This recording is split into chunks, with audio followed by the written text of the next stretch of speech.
Hello everyone. This video is meant to provide a brief overview of the Code of Ethics of the National Association of Social Work. This is very important to all social workers who are practicing in the field, micro practice, those who are in direct practice settings, for example, and macro, those that are also doing policy practice, program planning, research, and evaluation. The code of ethics is meant to guide our behaviors by providing values and standards in which we adhere to as social workers. As you embark on your studies in social work, it is very important that you remember that we ascribe to this. We are saying, as a community of professional practice providers, that we agree to adhere to these code of ethics. And we also agree to abide by them and to integrate them in our beliefs, our values and beliefs as professionals, and our work with client systems. The purpose and the goals of our code of ethics are to strengthen and unify the profession, promote the development of social work practice, advance sound policies, and promoting high standards of practice and protecting the consumer of services are major association principles. Again, promoting high standards of practice and protecting the consumer of services are major association with our principles.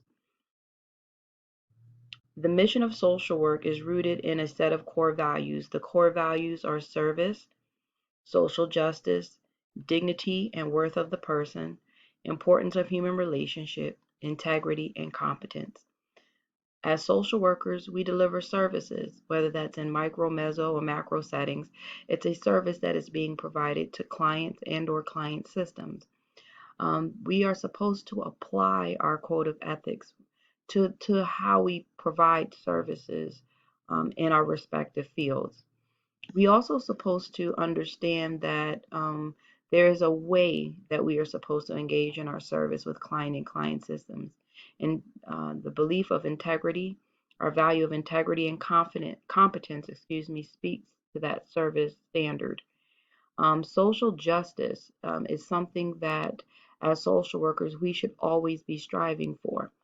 When you're working with clients directly, you want to make sure you're abiding by social justice principles and that we're advocating for clients to make sure that social justice is achieved. Again, not only in direct practice with individuals, but we're also looking at making sure social justice principles apply to family systems, community and neighborhoods, organizations, macro, state, legislation, and state legislatures. We also want to make sure social justice is applied to our work in federal government as well. So again, service, social justice are key values, core values for our profession. Dignity and worth of the person. That when you think about social justice, you can see how there's a connection to dignity and worth of the person. Because our values, our core values, focus on dignity and worth of the person, we want to make sure that how we practice service with our client make sure that we uphold that principle of dignity and worth of person. So this should show in our service with client and client systems, and it should also imply social justice as well. Importance of human relationships. Again, set of core values. We know that there's inherent worth in everyone, and that the way that we go about our relationships, professional relationships, and encouraging interpersonal relationships, positive, healthy interpersonal relationships with others is important. So again, as a profession, we know that there's an importance of human relationships. And you'll see this in the way we conduct our assessments. We also demonstrate this value in our intervention planning. And in all areas of our work in social work.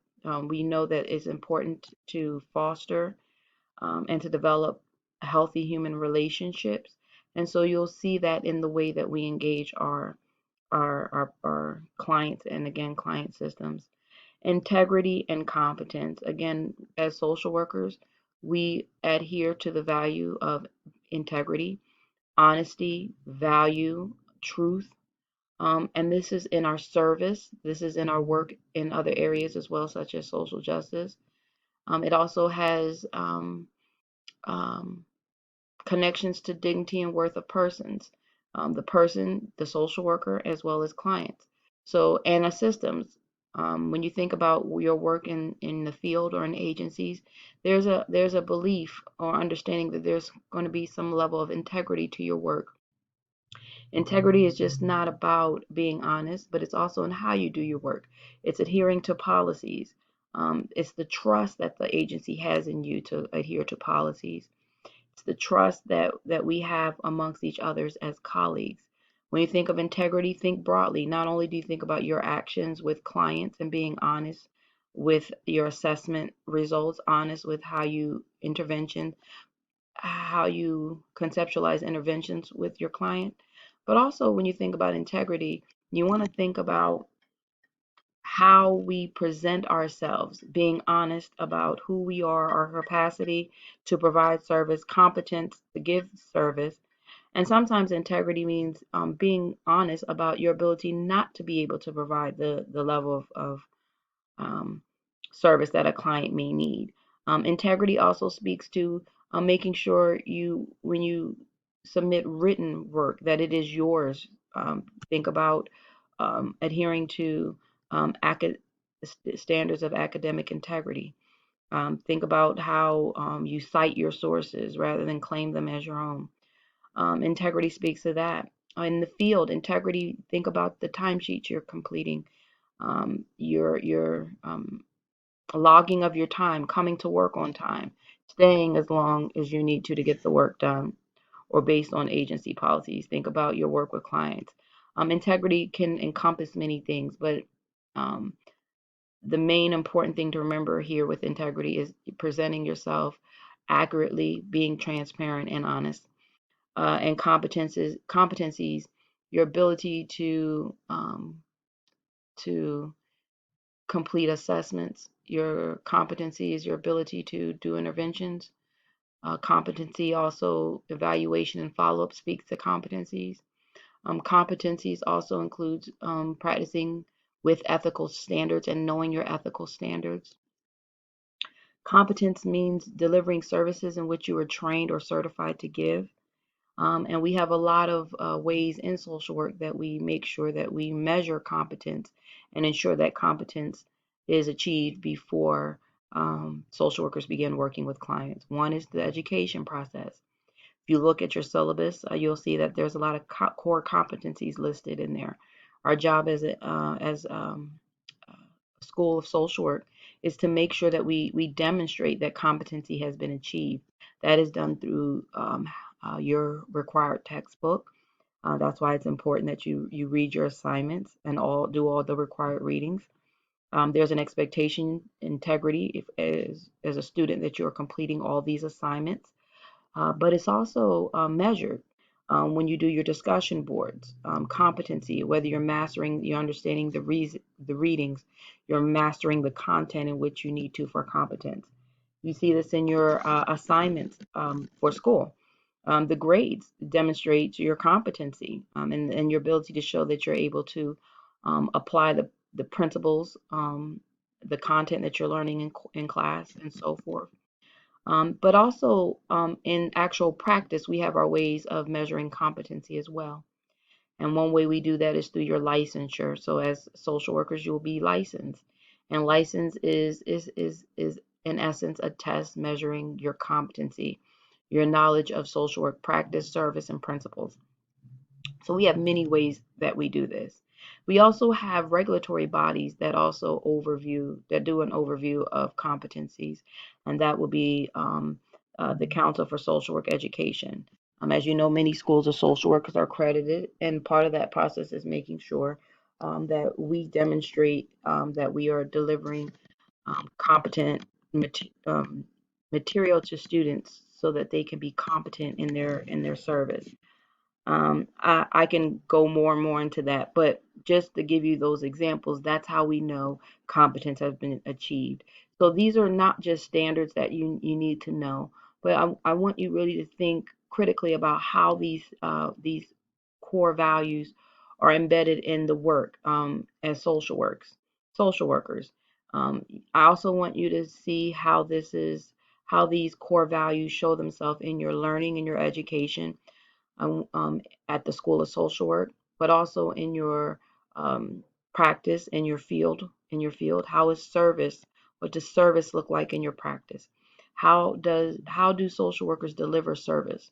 Their assessment practice, policies that they're developing, research, um, work with clients, work with colleagues, professional development. What does service look like in your field agencies? How is the core value of social justice adhered to in your education, in your learning, in your field placement? Dignity and worth of a person. Where do you see that playing out in your field work? How do you see those core values being modeled by your supervisor, by your professors, for example? Importance of human relationships. Examine how that core value is adhered to in the field. Integrity and competence as well.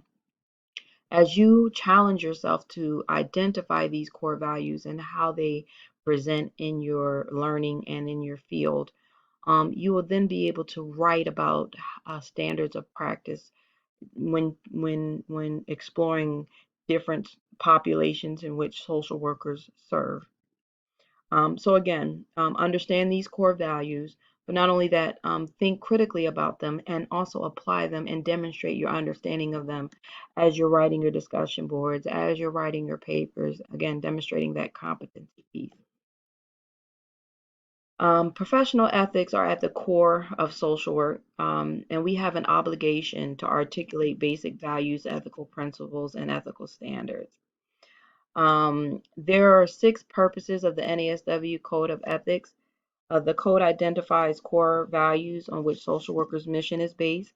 The code summarizes broad ethical principles that reflect the profession's core values and establishes a set of specific ethical standards that should be used to guide social work practice. The code is designed to help social workers identify relevant considerations. The code provides ethical standards to which the general public can hold the social work profession accountable. The code socializes practitioners new to the field, particularly students, to the missions, values, ethical principles, and standards of social work. The code articulates standards that the social work profession itself can use to assess whether social workers have engaged in unethical conduct.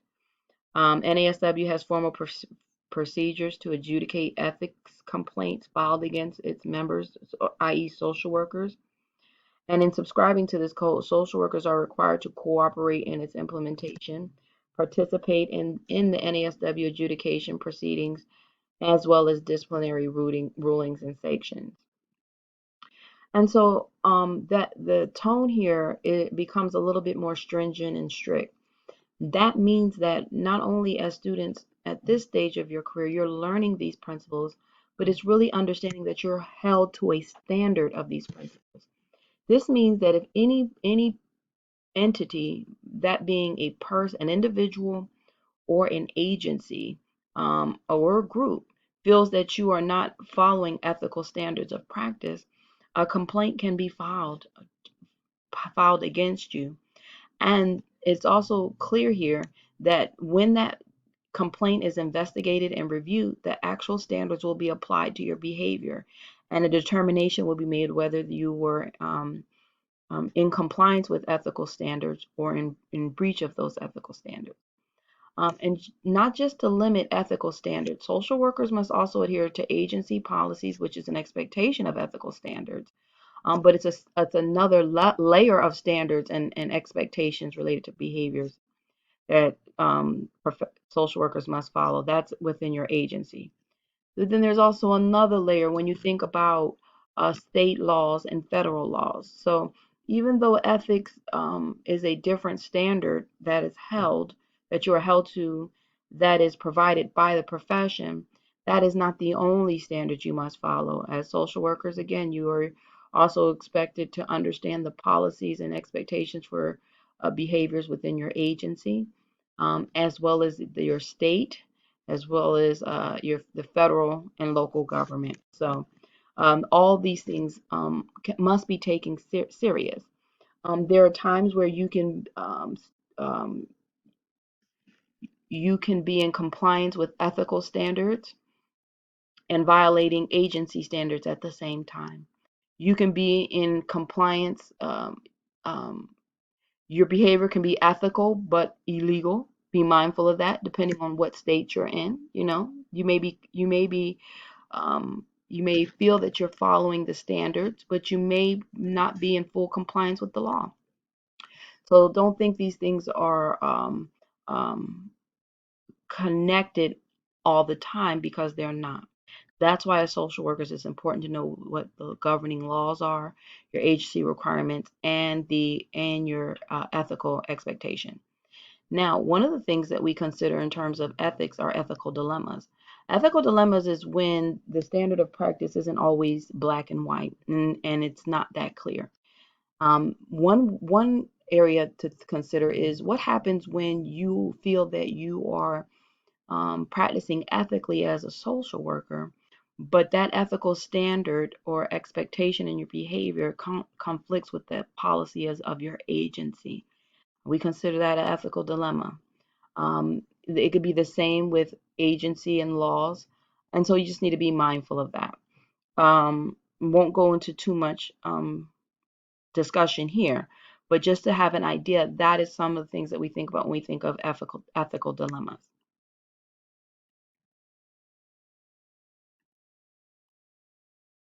Ethical principles, value, service. Ethical principle associated with that value is social workers' primary goal is to help people in need and to address social problems. Value, social justice. The ethical principle related to that is social workers challenge social injustices. Value, dignity, and worth of a person. The ethical principle that's aligned with that is social workers respect the inherent dignity and worth of persons. Value, importance of human relationships. Social workers recognize the central importance of human relationships. Integrity, ethical principles. Social workers behave in a trustworthy manner. Competence, social workers is the value, ethical principle aligned to that. Is social workers practice within their areas of competence and develop, enhance their professional expertise. Now let's dig a little deeper into these ethical principles that are aligned with these values. So for service, it lists here, social workers elevate service to others above self-interest. Social workers draw on their knowledge, values, and skills to help people in need to address social problems. Service, again, ethical principles. Social workers' primary goal is to help people in need and to address social problems. In this program, you've been learning so far a lot of concepts, a lot of content is provided to you to help understand how you can provide high level services to your clients. Another saying you'll hear is, making sure you're practicing at the top of your license. And that's making sure that you're using all the education, all the training, professional development training, all the certificates or specializations that you may pick up over the years in your career.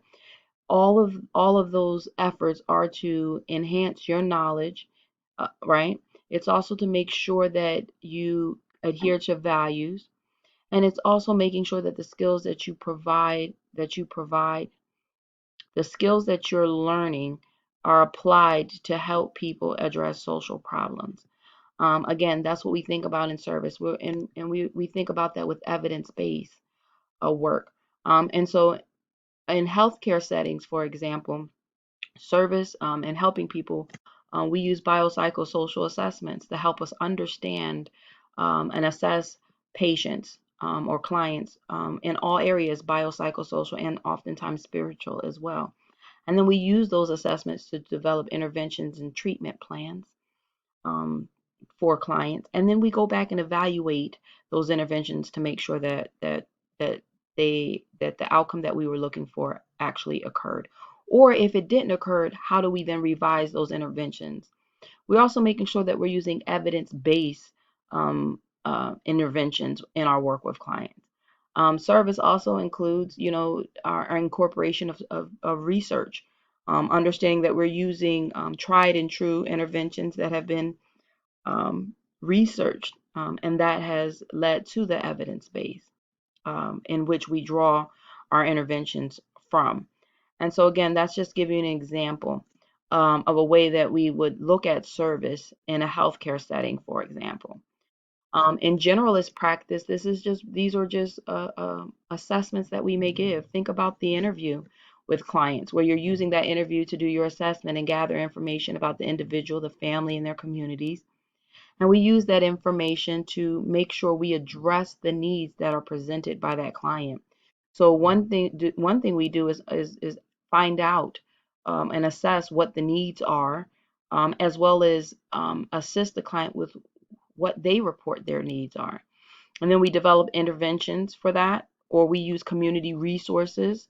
We refer, we broker, we act as resources and provide resources to clients to address their needs. Another example of how service would look like. If you're working in your agency, you may be evaluated on your service to see if you're providing high level of care. Your agency may provide surveys to clients for satisfaction to see how how they rate their services, um, and the care that they're receiving. That's an example of that. Social justice, again, social workers challenge social injustices. Social workers pursue social change, particularly with and on behalf of vulnerable and oppressed individuals and groups of people. In healthcare, we will look at social justice. Some areas that we're thinking about now for social justice would be health disparities, where we know people of color are at higher risk um, of developing chronic conditions and succumbing to those conditions, morbid outcomes. Think of maternal mortality, high rates of Black mothers dying in birth, giving birth, and dying in the perinatal period. Think about um, preterm births, similar. African American women are high risk for having premature births. Another social justice challenge, think about racism and the pandemic of racism. Think about George Floyd. Think about the role of social workers to make sure that groups of oppressed, vulnerable people are not targeted. Think about policing and the need for policing reform. When you think of Breonna Taylor, and we can name many others who have died at the hands of law enforcement. Another social justice issue that we're dealing with right now is COVID-19 and the disparate outcomes related to people of color, related to infections and deaths related to COVID-19. Social workers, we have an ethical duty to populations to improve outcomes through change efforts, right? Focusing on primary issues such as poverty, unemployment, discrimination, and other forms of social injustices. Value and dignity of worth of person. Dignity and worth of person as a value. Social workers respect the inherent dignity and worth of persons. Social workers treat each person in a caring and respectful fashion, mindful of individual difference in cultural and ethnic diversity. Social workers promotes client socially responsible self-determination. And so as social workers, we seek to enhance clients' capacity and opportunity to change and address their own needs. This is an empowerment perspective. We want to make sure that that client has the right to self-determine. So when we provide an assessment and interventions, and we recommend our intervention to clients, they have the right to self-determine whether they want to move forward with those intervention plans that we may set in place. And so being understanding dignity and worth of a person means that clients may not always agree with us, but yet we still are to treat them with respect. We also need to make sure that we make sure that cultural and ethnic diversity and differences are accounted for.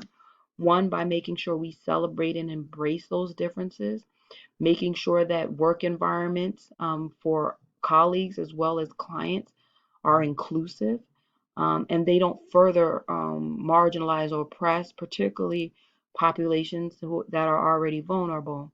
That is our work as social workers. And our goal is to, again, enhance clients' capacity and opportunity to change their own. That's the empowerment, change their own needs. So we're here to support clients, but we're also to empower them to help them fix their situations as well, and improve their lives as well. That is demonstration of dignity and worth of the person. Really making sure that the clients are also involved in the treatment planning, not just us being the experts that knows what's best, but our ability to understand from that particular client what is going on with them and making sure they are empowered, not only throughout the whole therapeutic relationship, in the assessment process, we are collaborating, we're partnering with clients to help them. That is a demonstration as well of dignity and worth of the person. Importance of human relationships, recognizing that as a central importance for us. Social workers understand the relationship between and among people and are an important vehicle for change. Social workers engage people as partners in the helping process. Social workers seek to strengthen relationships among people in a purposeful effort to promote, restore, maintain, and enhance the well-being of individuals. We do this again in our direct practice work, with clients, but we also do it in a macro way. Think about community organizing and planning. You know, when you're thinking about how we strengthen relationships, a lot of policy planning, relationship building is key. Your relationship building with constituents, your relationship building with people who have like interests, stakeholders, if you will. And we use those professional relationships, right? Or we leverage those relationships, to collaborate with people, share ideas with people, address challenges, um, points of disagreement. But even though we do that, we understand that those human relationships are important to push forth the agenda in macro planning. So even though we tend to look at this value in the direct practice setting, it has implications just as strongly in meso and macro practice as well. So we develop those human relationships through other colleagues, through other organizations to help improve the work that we do with our clients. And integrity. Social workers are continually aware of the profession's mission, values, and ethical principles. Social workers act honestly and responsibly and promote ethical practices on the part of the organization they are affiliated. Can't be stressed enough. Think broadly when you think about behavior that's honest and responsible. Um, Value competence. Social workers practice within their area of competence and develop and enhance their professional expertise. We continue to strive to increase professional knowledge. We do this by professional education and professional development. We do this by furthering our education and being lifelong learners through certifications, through readings, making sure you stay abreast of latest literature, um, um, that guides our work with clients. A lot of times you'll hear me mention, in your papers, to make sure that you're using readings that are relevant and recent, within the last 10 years and as close to the current year as possible. That speaks to competence. You want to understand what are the experts saying in the field today. You want to be using and coming from an evidence-based standpoint. You want to make sure that your interventions that you're applying are competent. You want to make sure you're practicing competently. So you want to make sure that you are always referring to the most recent standards, most recent policies, the most recent readings, um, uh, literature, um, and so forth. And that speaks to competence, understanding that you know what the current standards are, what the current experts are saying in the field of depression and or suicide. What are the experts currently um, discussing when it comes to discrimination and racism and social injustice? All that speaks to competency as well. And this is going to conclude this part of the Code of Ethics video where I talked about the values and the ethical principles. I will then, in my next video, I will go more in depth in these ethical principles and standards.